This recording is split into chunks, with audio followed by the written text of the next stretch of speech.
우리가 이 세상에 살아가는 동안에 세계와 환경을 바라보는 우리들의 눈이 우리를 흥하게도 하고 망하게도 할 수 있는 것입니다. 다 같은 환경에서 어떠한 사람은 그곳에 죽음과 절망을 바라보는데 다른 사람은 그 속에서 생명과 기쁨을 바라보는 사람이 있습니다. 똑같은 사람이 감옥에 들어가서 매일같이 철창살 밖을 내려다보고 있었는데 한 사람은 철창 밖에 땅에 있는 먼지와 티끌과 진흙을 바라보고 늘 울며 탄식을 하고 지나는 동안에 다른 사람은 창살 밖 저 창공을 바라보고 뜨가는 아름다운 구름을 노래하고 푸른 창공을 찬미하며 찬란한 태양을 노래하셨습니다. 두 사람이 똑같이 복력을 마치고 나갈 때 한 사람은 정신적으로 완전히 파탄에 처하여 정신병원으로 직행을 하고 다른 사람은 시인이 되어 시집을 발간했다는 말이 있습니다. 우리의 세상 살아가는 동안에 우리 마음 먹는 대로 우리가 환경을 즐겁게 만들 수는 없지만은 그러나 우리에게 주어진 환경 가운데서 그 환경을 우리를 파멸하도록 인도할 수도 있고 그 환경이 우리의 도움을 주어서 우리가 창조하고 생산하며 건설하고 승리할 수 있는 동기를 삼을 수도 있는 것입니다. 오늘 저는 이 왕하 6장 8절로 19절에 환경을 보는 눈이 얼마나 인생 전체를 변화시키는가 그 문제에 관해서 말씀드리고자 하는 것입니다. 신 목사님께서 읽어주신 말씀대로 엘리사는 위대한 이스라엘의 선지자였습니다. 그가 하나님께 묵시를 받아서 왕을 지시하며 왕이 여러 번 전략적으로 적군이 쳐들어오는 자리를 미리 알아서 아람 왕이 대군대를 동원하고 아무리 준비해도 이스라엘이 미리 알고 그를 방지하고 격파했었습니다.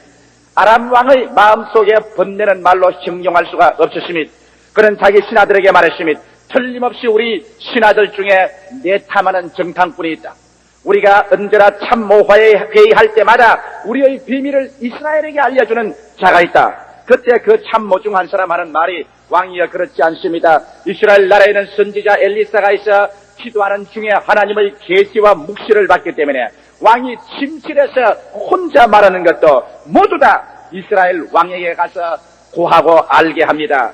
그러자 아람 왕이 분노해서 말했습니다. 그러면 너희들이 빨리 엘리사가 있는 곳을 알아서 엘리사를 체포해서 내게로 데리고 오너라. 아람의 대장군은 전 병력을 동원해서 엘리사가 도단성에 있다는 말을 듣고 철야 행진하여 도단성을 몇 겹으로 둘러쌌습니다. 아침이 되면 일제히 공격해서 엘리사를 잡아 포위 생포해서 왕에게 끌고 갈 그러한 준비를 했었습니다. 이른 아침에 엘리사의 종 게하시가 주인을 위해서 음식을 준비하기 위하여 아침 일찍 일어나서 들에 나가 밖을 내다보니 온 천지 주위에 빽빽하게 둘러서 있는 아람 군대의 군기를 바라보고 그는 실심낙담하고 말한 것입니다. 그는 정신이 아찔했었습니다. 귀가 멍하니 울리고 시력이 사라지고 간이 뛰고 심장이 뛰고 그는 다리에 힘이 빠졌었습니다. 그는 거의 가사 상태에 이른 사람처럼 벌벌 기어서 엘리사가 있는 침실로 들어왔습니다. 선생이요! 선생이요! 큰일 났습니다. 내가 나가보니 적군이 온 우리 주위를 첩첩이 둘러싸서 이제 우리는 갈 곳이 없으니 선생이여 어찌하면 좋겠나이까? 이 말을 듣고 엘리사는 일어나셨습니다. 그는 하나님께 엎드려서 기도했습니다. 그러자 하나님께서는 엘리사의 앞에 찬란한 묵시를 보여준 것입니다.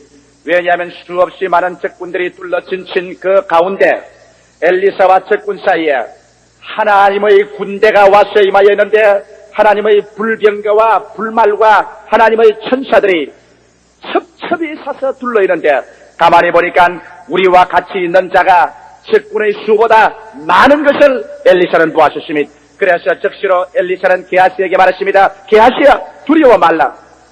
우리와 같이 계시니가 저들보다 많다. 하나님이 쓰여 게하시의 눈을 열어주셔서 육신의 눈으로 보지 아니하고 계시의 눈으로 봄으로 말미암아 이 상황을 깨닫게 하여 주시옵소서.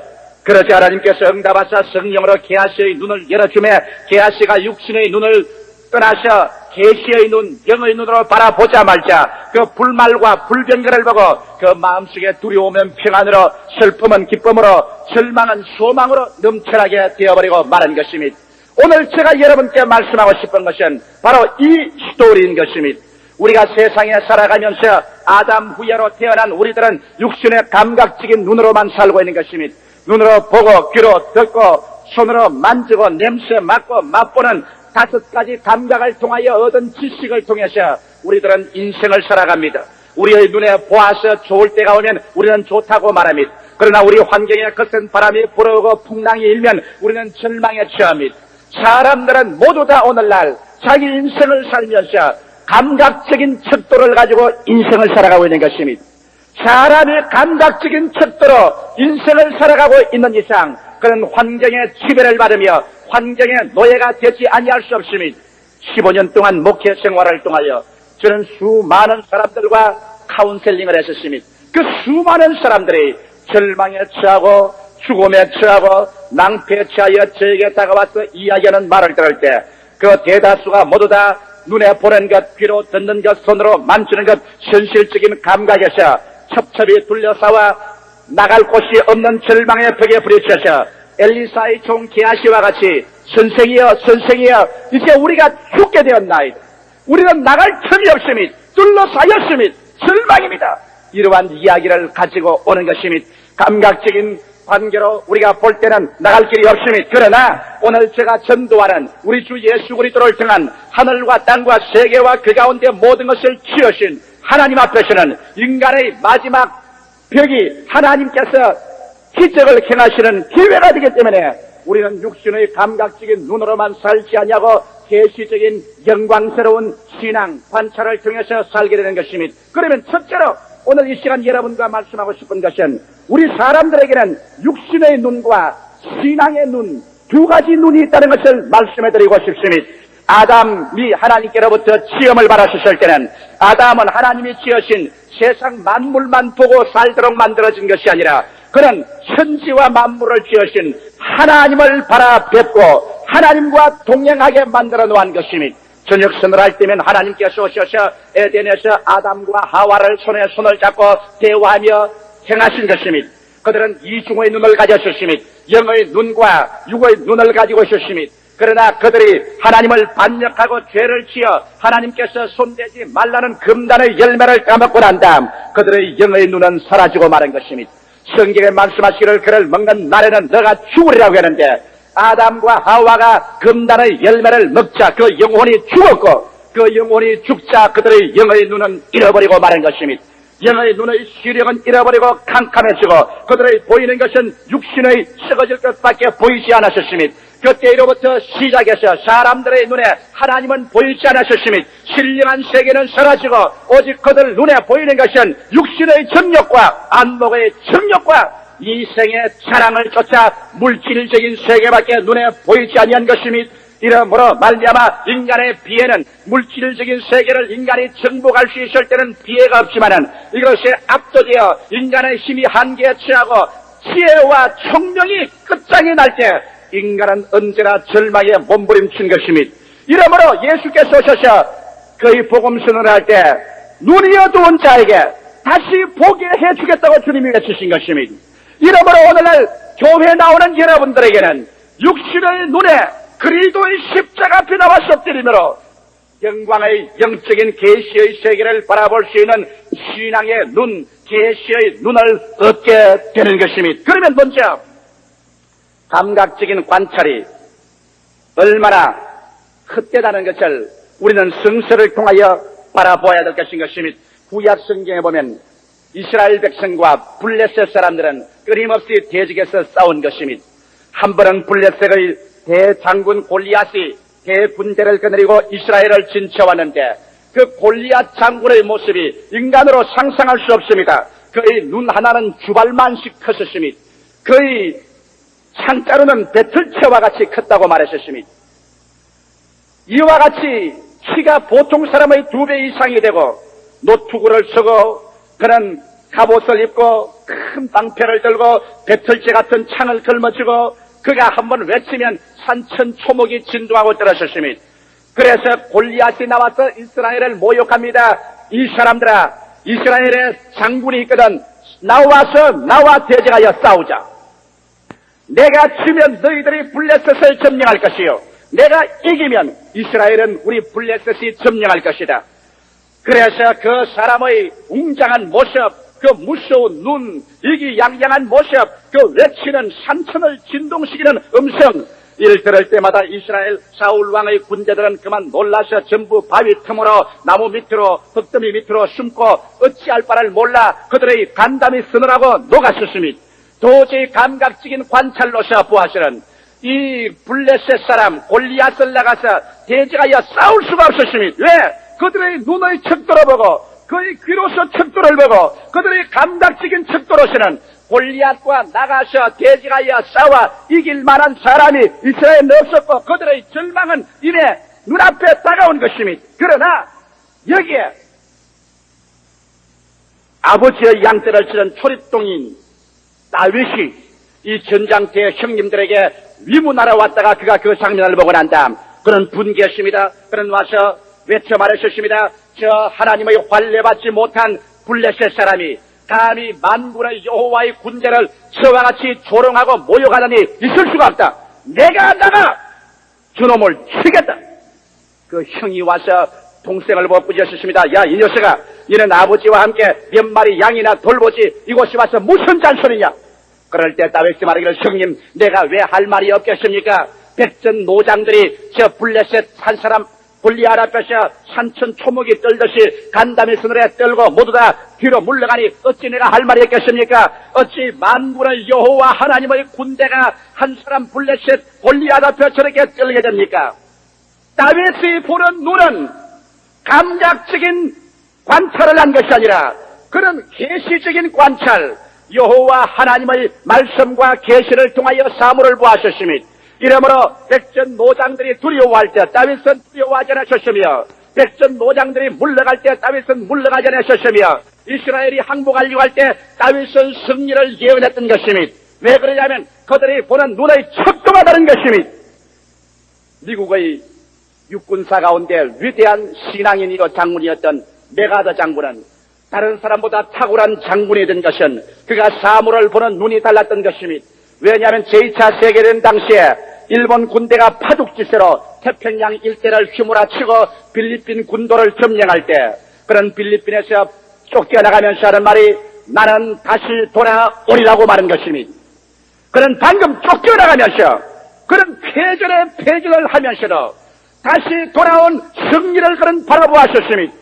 저는 저희 마음 가운데 하나 감격적이고 잊을 수 없는 것은 그 메가더 장군이 낙동강 전선에서 말한 것입니다. 우리가 6.25 사변에 공산군에게 밀려서 전선이 낙동강으로 되고 부산과 경상도 일대밖에는 남지 않은 가장 어렵고 각박한 그 시기에 수많은 사람들이 비관론을 말할 때 메가더 장군이 한 말인 것입니다. 나는 일평생의 나의 군대 생활 중에 오늘보다 더 승리를 확신한 적이 없었으며 오늘보다 더 우리의 승리에 대한 자신을 가진 적은 없었다고 말한 것입니다. 모든 사람들이 비관적으로 말하고 절망적으로 말할 때 메가더 장군은 그가 바라보는 계시의 눈, 새로운 척도의 눈이 있은 것입니다. 그러므로 그가 제2차 세계대전 당시에 전쟁에 이기고 일본 동경만에 상륙했을 때 그런 말하기를 앞으로의 전쟁은 과학적인 전쟁이 아니라 신학적인 전쟁이라고 말한 것입니다. 이스라엘 백성들이 모두 다 인간의 감각적인 척도를 가지고서 혼비백산을 쓸 때 여기에 다윗은 육신의 눈으로 보지 않냐고 신령의 눈으로 보았기 때문에 그는 골리앗보다 더 위대한 하나님, 골리앗보다 더 거신 하나님을 보았었습니다.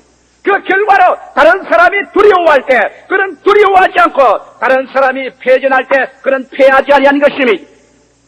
성경 말씀 신약 성경에 보면 육신의 눈과 신앙의 눈이 얼마나 다른 것을 보여주고 있습니다. 예수께서 제 아들을 데리시고 광야에 가니까 그의 수많은 사람들이 그리스도의 말씀을 듣고 병 고침 받기 위하여 찾아온 것입니다. 남자만 5,000명, 여자와 자녀들을 합치면 약 2만여 군중이 광야에 모였었습니다. 종일토록 말을 듣고 말씀을 듣고 병 고침 받고 해가 지자 날은 추워지고 배는 고파지고 갈 길은 멀어 부녀자들이 허덕이고 쓰러지며 예수께서 제자들을 불러셔서 말씀하셨습니다. 내가 저들을 그냥 보낼 수 없노라. 그들이 길에 가다가 혼곤히 쓰러질까 두렵도다. 너희가 저들에게 먹을 것을 주라.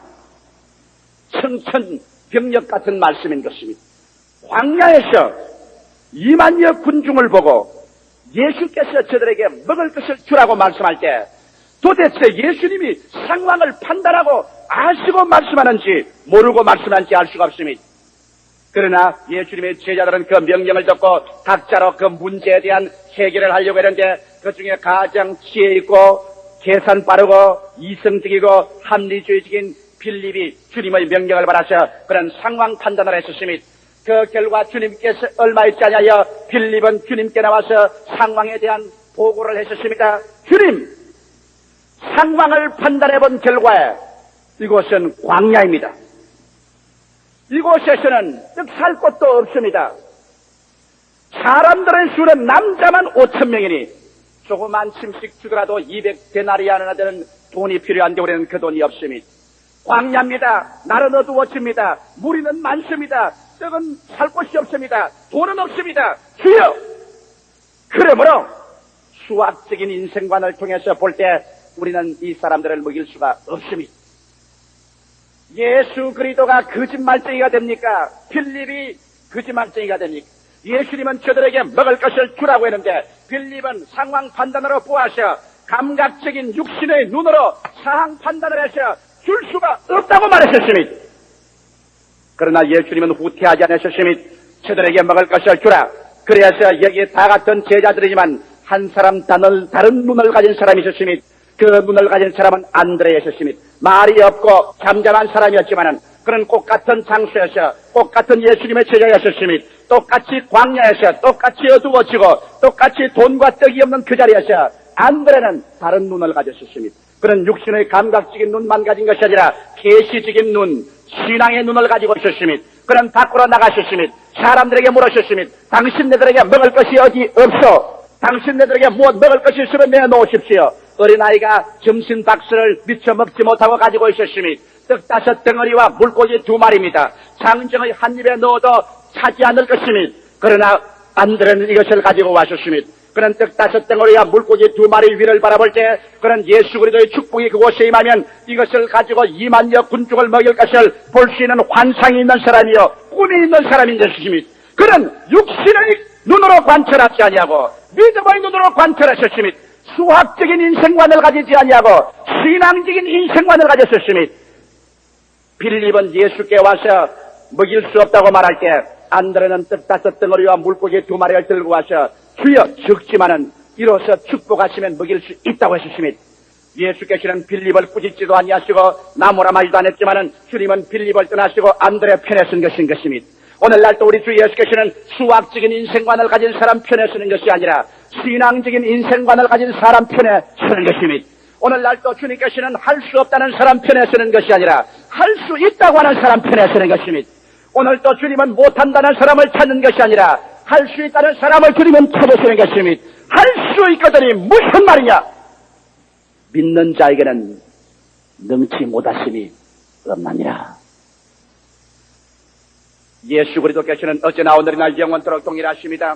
광야에서 계시는 그 예수님은 오늘 이 시간 이 자리에서 계셔서 여러분의 인생을 바라보고 너는 어떠한 눈으로 너희 상황을 바라보느냐, 어떠한 눈으로 너희 가정과 너희 사업과 너희 생활을 바라보느냐, 절망적으로 보느냐, 파괴적으로 보느냐, 끝장이 났다고 보느냐, 안드레의 수학적인 눈으로 보느냐, 빌립의 수학적으로 보느냐, 안드레의 믿음의 눈으로 보느냐, 감각적인 관찰이냐, 계시적인 관찰이냐, 인간 지식과 경험의 관찰이냐, 하나님의 말씀에 입각한 하나님의 지혜와 하나님의 지식을 통하여 사물을 보느냐, 이 결단을 내리기를 주님은 기다리고 있는 것입니다.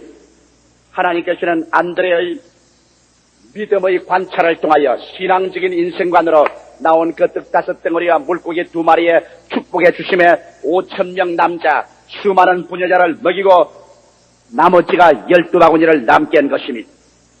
사랑하는 성도 여러분, 기독교 신앙이란 교회 참석에서 학습 세례를 받고 의식적으로 왔다 갔다 하는 것이 기독교 신앙이 아닙니다. 기독교 신앙이란 여러분의 인생관을 바꾸어 버리는 것입니다.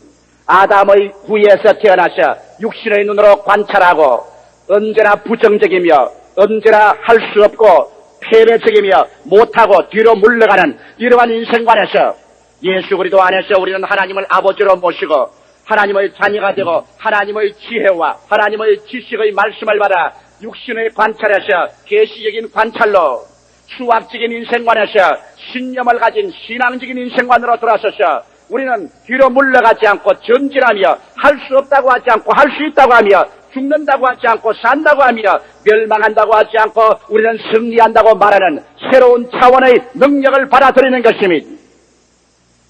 세상 사람들은 이러한 것을 보지 못하기 때문에 이런 것을 믿을 수가 없습니다. 그러나 우리 예수 그리스도 안에 들어온 사람은 영적인 세계가 열려서 감각적인 관찰 위에 계시적인 관찰, 신앙적인 관찰 이것을 할 수 있습니다.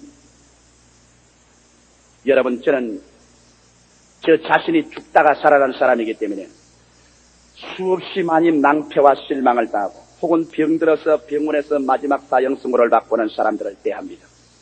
만일 제가 이스라엘 백성이나 빌립과 같은 수학적인 인생관, 감각적인 인생관을 가지고 저들을 보았더라면 언제나 실망하고 패배하고 말았을 것입니다.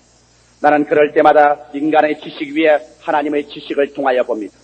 인간의 상상 위에 하나님의 생각을 통해서 보고 인간의 감정 위에 하나님의 사랑을 통해서 신앙의 눈, 계시의 눈, 말씀을 통하여 보게 될 때 마음속에 넘쳐나오는 하나님의 음성이 들려오는 것입니다. 할 수 있거든이 무슨 말이냐? 내 믿은 대로 될지어다. 할렐루야! 여러분과 나는 살 수 있습니다.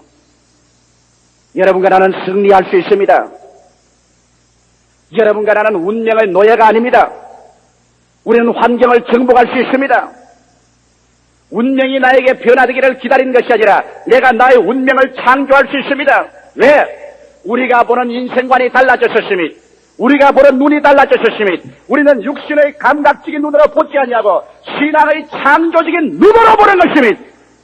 너희 마음 가운데 괴자시만한 믿음만 있으면 이 산들어 명하여 저 바다에 던지라 하도 될 것이라고 했으니 인생관이 달라질 때 여러분은 운명의 창조자가 되는 것입니다. 두려워하지 마십시오. 놀라지 마십시오. 여호와께서 여러분과 같이 계신 것입니다. 그러므로 여기 여러분 게하시의 인생관과 엘리사의 인생관이 그들의 보는 눈으로 통해서 얼마나 달라졌습니까? 게하시는 아침부터 일어나서 뛰어와서 말했습니다. 선생님이여, 적들이 우리를 둘러싸셨습니다. 이제는 우리는 포위되어 있었습니다. 우리는 갈 길이 없습니다. 어찌해야 좋을까요, 선생이여? 그러나 여기에 대한 엘리사의 대답을 보십시오. 두려워 말라. 우리와 같이 계신 자가 저들보다 많으니라. 두려워 말라. 물러갈 필요가 없다. 우리가 승리한다. 게하시가 보지 못하는 것을 엘리사는 보아주십니다. 세상 사람이 보지 못하는 것을 여러분은 보게 되시기를 예수 이름으로 축원합니다. 세상 사람이 멸망을 볼 때 여러분은 구원을 보게 되고, 세상 사람들이 질병을 볼 때 여러분은 치료를 보며, 세상 사람이 저주를 볼 때 여러분은 축복을 바라보며, 세상 사람이 멸망을 바라볼 때 여러분은 새하늘과 새 땅을 바라보며, 게하시와 같은 감각적인 눈을 가진 사람 되지 말고 엘리사와 같은 신앙적인 계시적인 눈을 성신을 통하여 받아 사람이 떡으로만 살 것이 아니요 하나님의 입으로 나오는 모든 말씀으로 사는 여러분 되시기를 주님의 이름으로 축원합니다. 두 번째로 현대인과 현대인의 신앙에 관해서 오늘 게하시와 엘리사의 관점에서 우리 한번 보십시다. 오늘 감각적으로 우리가 사는 현대를 관찰할 때 도대체 우리가 사는 현대는 어떠한 현대인 것입니까? 감각적인 관찰로 보면 현대는 두말할 필요 없이 위기의 시대인 것입니다. 여러분께서 신문을 펼쳐보면 정치면에서나 사회면에서 어느 곳에 가나 국제 정치에나 우리 한국 사회면이나 위기가 기록되지 않은 곳은 없습니다. 유명한 피트림 소로키는 현대를 위기의 시대라고 갈파하셨습니다. 그는 말하기를 현대는 전쟁의 위기, 도덕의 위기, 성모랄의 위기, 경제적인 위기, 전체주의화의 위기 등 헤아릴 수 없는 많은 위기 속에 우리가 산다고 말하고 있는 것입니다. 나는 오늘 이 시간에 게하시 엘리사의 사환이 본 것처럼 육신의 눈으로 한번 세상을 관찰해보고자 합니다. 여러분, 육신의 눈으로 오늘 우리 안전, 우리 국가와 사회와 세계를 바라보게 될 때 오늘 세계는 진실로 위기에 처한 것을 알 수 있는 것입니다. 그 가장 근원적인 것이 오늘 전 세계 사람들이 마음속에 사물을 바라보는 가치 도착의 위기에 도착한 것입니다. 사람들은 올바른 가치관을 잃어버리고 마는 것입니다. 이원설 박사는 그래서 이렇게 말했습니다. 모든 천연적인 위기들의 근원, 곧 원초적인 위기는 사람의 심리 저면에 깔린 가치 도착 위기일 것이다. 즉 먼저 구할 것을 제쳐놓고 나중 구해도 될 부차적인 가치를 앞세우는데 현대인이 지닌 원천적인 위기가 있다고 말한 것입니다. 한 7, 8년 전입니다. 나는 그때 일을 생각하면 지금도 우습습니다만 그러나 귀여운 생각이 납니다. 그 사람은 이미 성인이 되었지만은 중학교 아마 한 2학년쯤 되는 학생이 용기를 내서 저에게 신앙상담을 왔습니다. 좀처럼 제가 바빠서 신앙상담을 못하기 때문에 중학교 학생 정도는 저희 방문을 한 번 두드려 있다가 7번 퇴짜를 맞습니다. 그런데 이 사람은 비서실을 통해서 들어오지 아니하고 용감하게 직통문을 두들기고 저희 사무실에 들어왔습니다. 내가 사무를 보다 보니 불컥 중학생 한 사람이 정모를 쓰고 들어와서 차례자세로 서 있는데 야 바쁘다 나가려고 말을 하려고 하면서 쳐다보니까 어찌나 사시나무 떨듯이 떨던지 불쌍한 생각이 났었습니다. 제가 내 사무실에 들어올 때 얼마나 결심하고 들어올기에 저렇게 벌벌 떨고 새파랗게 됐는가. 자네 왜 왔니? 뭐 때문에 왔니? 한참 차려고 지금 목사님 인생에 중대한 문제가 있어 왔습니다. 너에게 인생에 중대한 문제가 있어. 말해봐. 목사님, 나는 아무 중학교 2학년입니다. 그래. 목사님, 연애를 해도 좋습니까? 안 좋습니까?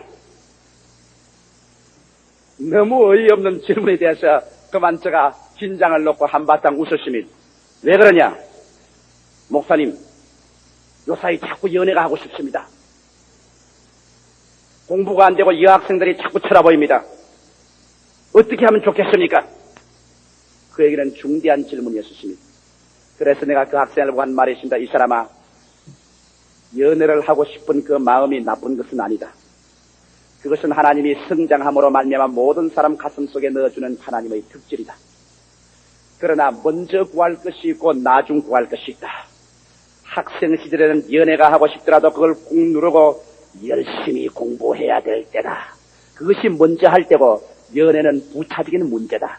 네가 공부를 다 마치고 대학을 졸업받고 그러고 너희 생활 환경이 기초가 닦아지면 연애와 결론은 그 뒤에 다가올 수 있다. 연애 그 자체가 나쁜 것이 아니라 먼저 구할 것과 나중 구할 것을 구별해야 된다. 공부할 시기를 놓치고 연애를 걸고 놀러만 다니고 돈을 거기에 쓰다가 세월이 흘러가고 나중에 공부할 기회를 놓치고 먼저 구할 것을 구하지 못하고 나중 구할 것을 먼저 구했다가 패망하는 젊은이가 얼마나 많은지 아느냐. 공부부터 먼저 해라. 알았습니다. 그러니만 그건 뒤로 물러나갈 수 있습니다. 지금은 그런 대학을 아마 졸업받고 사회인이 되어 있을 것입니다. 이 세상에 살면서 먼저 구할 것을 먼저 구하고 나중 구할 것을 나중 구해야 되는데 오늘날 우리의 현실 사회는 가치 도착의 위기에 처하여 모든 사람들은 먼저 구할 것을 버리고 나중 구할 것부터 먼저 구합니다. 이러므로 말미암아 오늘날 신문에 난 것처럼 16살 먹는 소년이 택시 살인 강도 사건을 저질렀었습니다. 16살 먹는 소년의 그 얼굴을 통하여 오늘날 대한민국 사회의 모습을 우리는 거울처럼 들여다 보아야 할 것인 것입니다. 16살 먹는 철부지가 사람을 죽이기를 소를 죽이고 짐승을 죽이는 것보다 더 쉽게 생각하고 돈 5천원 훔치기 위해서 살인을 한다. 이것은 가치 도착의 표면인 것입니다. 오늘 우리의 모든 어른의 사회가 우리가 권력이나 금전이나 육신의 쾌락을 얻기 위해서는 수단과 방법을 가릴 필요 없다. 금전과 권력을 얻는 것이 최대의 가치다. 그 결과로 가치 도착은 파혼을 가져오고, 가정 파괴를 가져오고, 배반을 가져오고, 살인을 가져오고, 절망을 가져옵니다. 이러한 가치 도착을 가지고 있으면 3천만 민족은 3,000개의 탐욕을 가지고 서로 싸우는 것입니다. 이런 가치 도착으로 온 세계는 서로 부딪히고 싸우는 것입니다. 구로동 공단의 칼빈 강도 사건, 사람을 속으로 돈을 빼앗아도 돈만 손에 넣으면 된다. 가치 도착인 것입니다.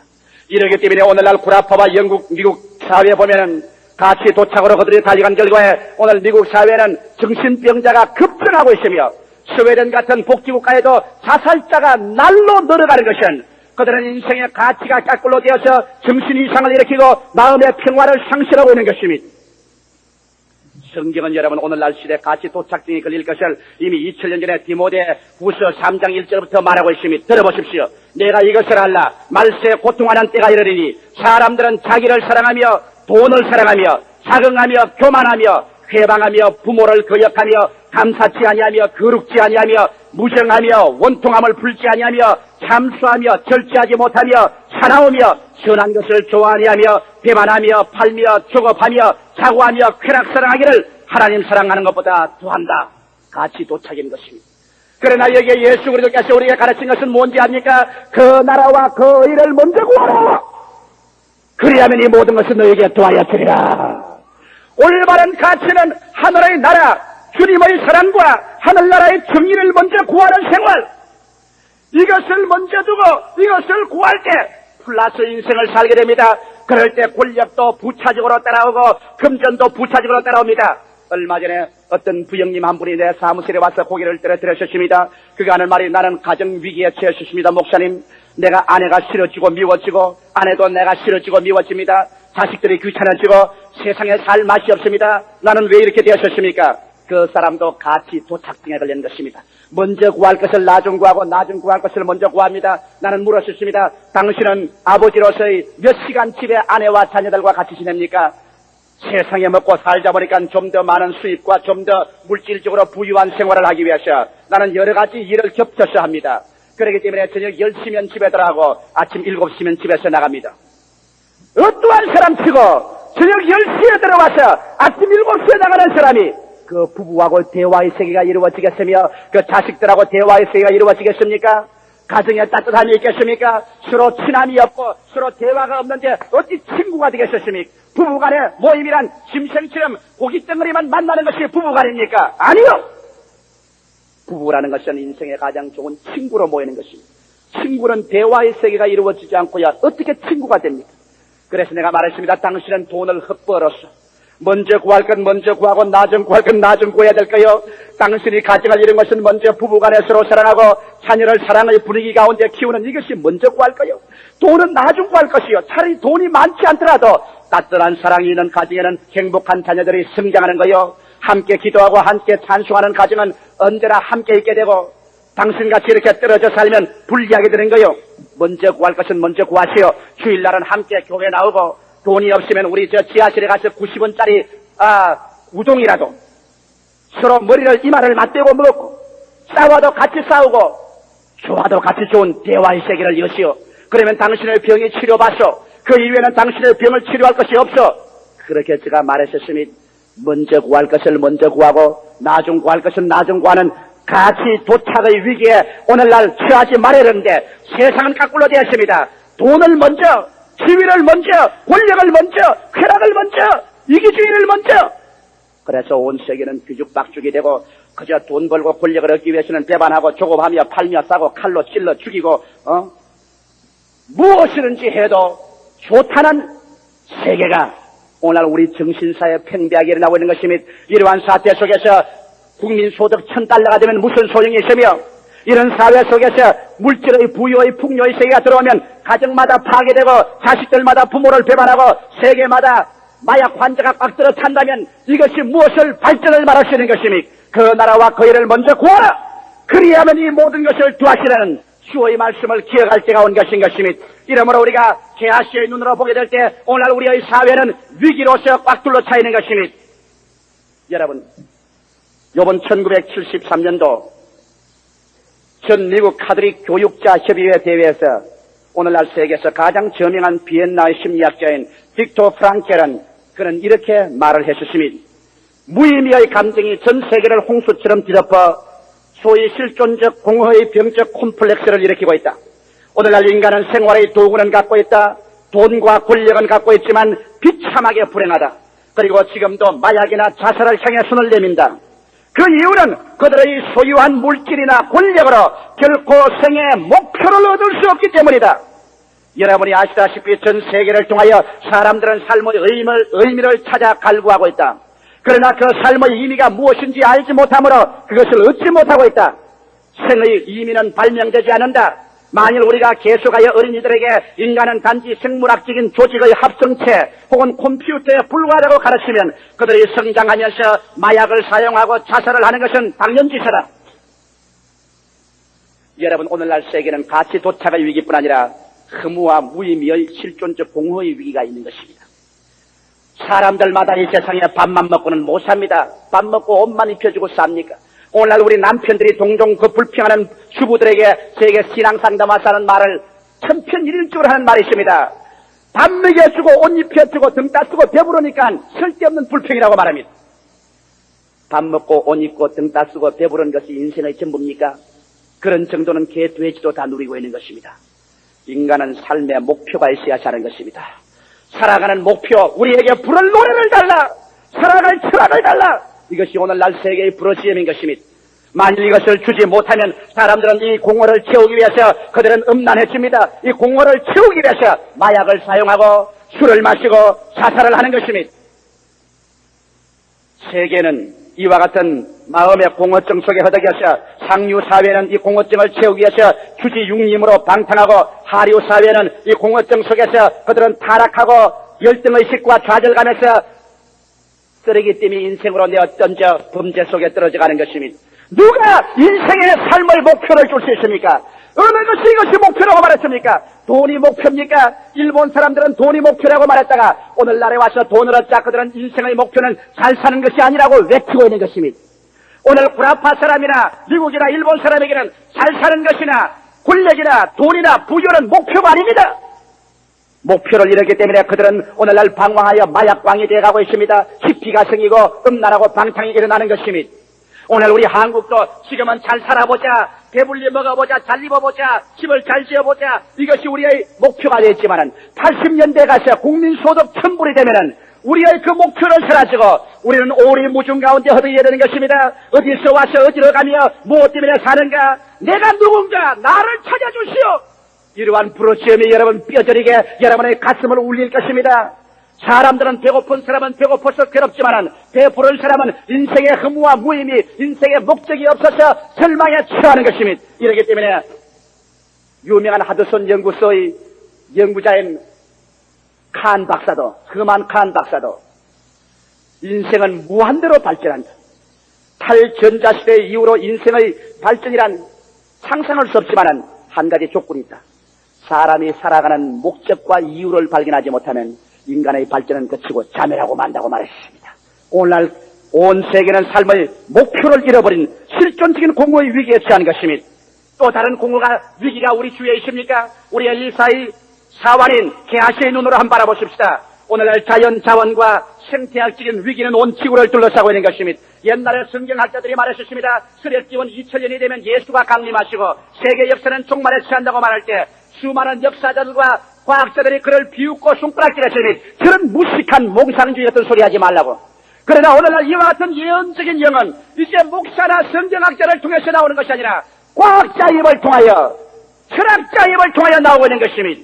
여러분 신문을 읽고 여러분이 과학적인 잡지를 통해서 잘하는 것처럼 오늘날 과학자들은 지금부터 30년 후면 수력기원 2000년에 지구의 인구는 70억을 넘게 된다고 말하셨습니다. 지금 현재도 세계에서 밥을 굶주리는 인구가 10억이 넘는데 70년, 2000년이 되면 세계 인구가 70억이 됩니다. 사람이 이 땅에서 먹을 물도 먹을 양식도 없게 되고 사람은 2000년 뒤에 이곳에 스스로 내버려 두어도 인구 평창으로 멸망하고 말 수밖에 없다고 그들은 외치고 인간의 존속은 앞으로 30년 이후 서력 2000년대에 멸망한다는 말을 거듭거듭 말하고 있는 것입니다. 그리고 자연 자원은 끝장이 납니다. 오늘날 여러분 잘 아다시피 석유가 이미 동인하기 시작해서 중동에서 석유 전쟁이 날 위기에 있지 않습니까? 인간의 에너지란 무한대로 있는 것이 아닙니다. 석유가 동인하고 석탄이 동인하고 철광석이 동인하고 있는 것입니다. 이러므로 인간 자연 자원은 고갈되고 사람 수는 많아지고 사람의 마음의 탐심은 점점 많아지는데 자원은 없고 인간은 불가불 그 탐욕을 채우기 위해서 약육강식의 비참한 전쟁이 일어날 수밖에 없는 역사적인 과정을 걸어가고 있는 것입니다. 성경은 언제나 예언하기를 마지막 가장 처참한 전쟁이 일어나서 말세가 되도록 전쟁과 전쟁 소문이 온 지구를 기업하며 마지막 아마겟돈 전쟁에서 인생이 멸할 것이라고 말하셨습니다. 오늘 자연 자원을 위한 투쟁과 전쟁은 불가불타가오고 말 것인 것입니다. 그것뿐 아니라 오늘날 생태학자들, 이콜로지스트들은 말하기를 금일의 인간은 환경적인 자살을 도모하고 있다고 말하고 있는 것입니다. 왜냐하면 오늘날 공업발전, 산업발전을 도모하다가 공해는 오늘날 환경적인 자살을 도모한다는 것입니다. 여러분 옛날만 하더라도 지금부터 10년만 하더라도 한강물은 맑았었습니다. 한강에 수영을 하고 보드놀이를 했었습니다. 이제는 한강물이 썩었었습니다. 한강에서 수영이나 보드놀이를 하기에 위험하게 된 것입니다. 물이 썩었었습니다. 우리의 주위 환경에 물은 썩고 무한대로 산소가 이 우주에 있는 것은 아닙니다. 공기는 산소는 점점 없어져서 물은 점점 공기는 썩어 들어가고 공기 중에 산소가 없어지니 질소의 양이 많아지고 해면의 높이는 높아진다고 과학자들은 말하고 있습니다. 그래서 땅은 점점 침수당할 위기에 처했다고 말하셨습니다.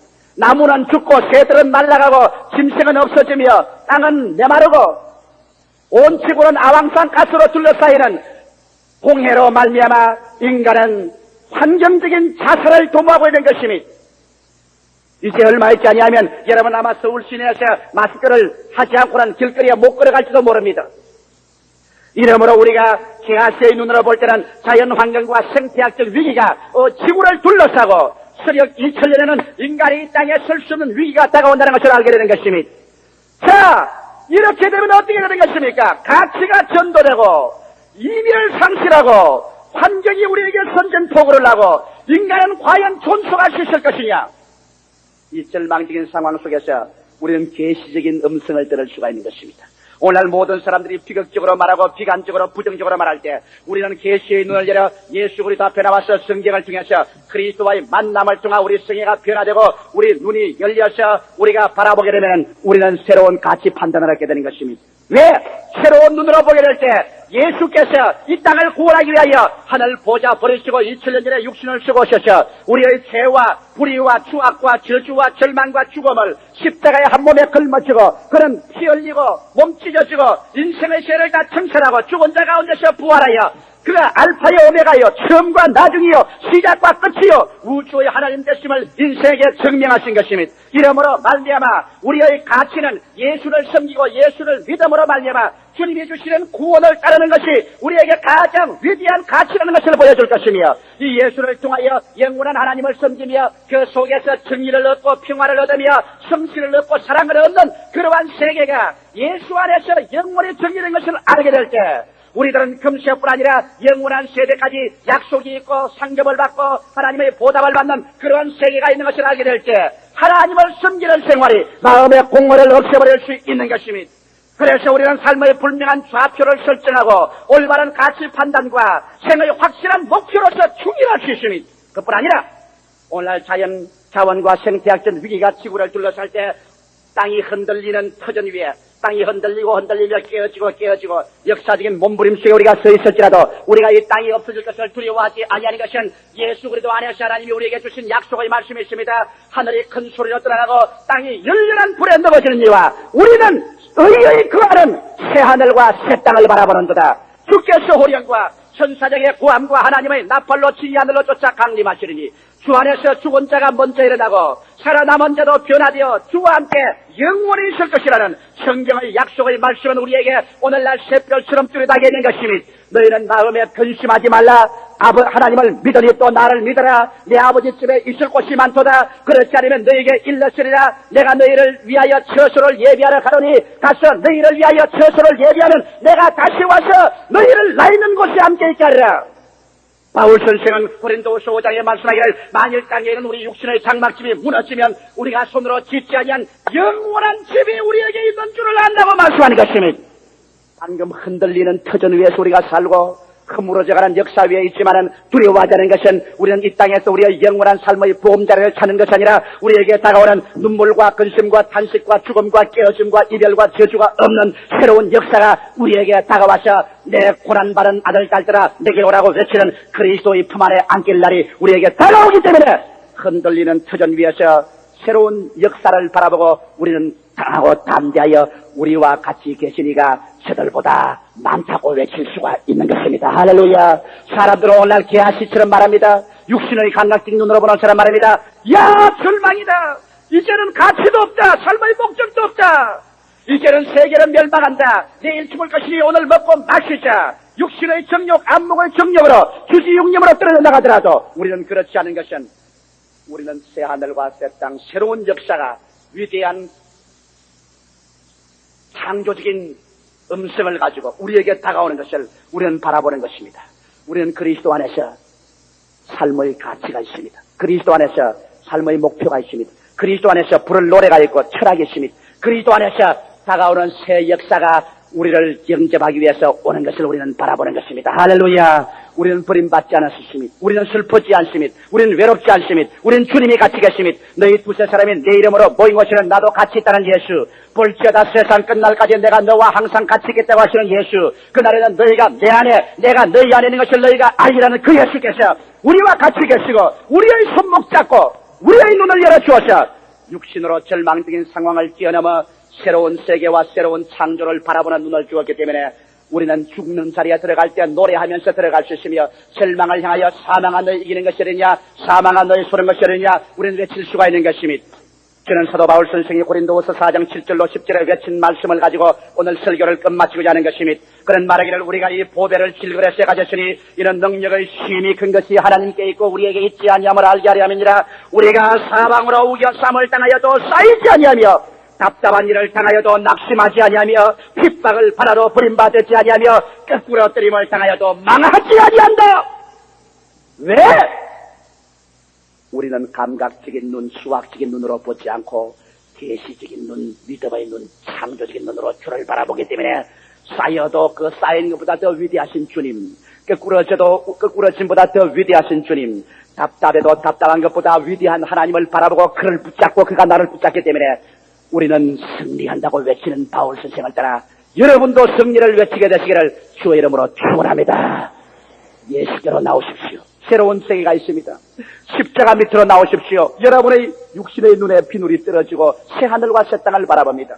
여러분의 인생의 새로운 차원으로 사람이 떡으로만 살 것이 아니라 하나님의 입으로 나오는 말씀으로 사는 새로운 차원의 세계가 전개되는 것입니다. 기도드리겠습니다. 살아계신 아버지 하나님, 오늘 이 시간에 주의 성령과 말씀으로 우리의 마음속에 두 가지 인생의 관점에 관해서 말씀해 주신 것을 감사합니다. 육신으로 눈으로 보는 것과 신령의 눈으로 보는 것, 패배적인 감각적인 눈으로 보는 것과 창조이고 승리적인 계시적인 말씀 중심의 눈으로 보는 것, 두 가지 인생관이 얼마나 우리의 결과를 하늘과 땅 천냥지 차이로 맺는 것을 압니다. 우리 아버지 하나님, 우리는 게하시와 같이 환경을 바라보고 절망하는 자 되지 말고 엘리사와 같이 우리와 같이 계신 이를 바라봄으로 말미암아 저들보다 우리가 더 위대함을 알고 믿음과 인내와 담대한 용기를 잃지 말게 하여 주시옵소서. 우리와 같이 계신 이 예수 그리스도는 가난보다 질병보다 절망보다 슬픔보다 죽음보다 더 위대하심으로 우리와 같이 계신 이가 저들보다 많으니라. 너희 안에 계신 이가 세상에 있는 일을 이겼습니다. 위대한 말씀을 가지고 새로운 척도로 인생과 환경을 바라보는 우리 성도들 되게 하옵소서. 예수님 이름으로 기도하옵나이다. 아멘. 우리 한 2분 동안 새로운 마음과 새로운 척도로 예수를 바라보며 우리 인생을 새로 보는 기도를 드리십시다. 한 2분 동안 주님께 기도드리겠습니다.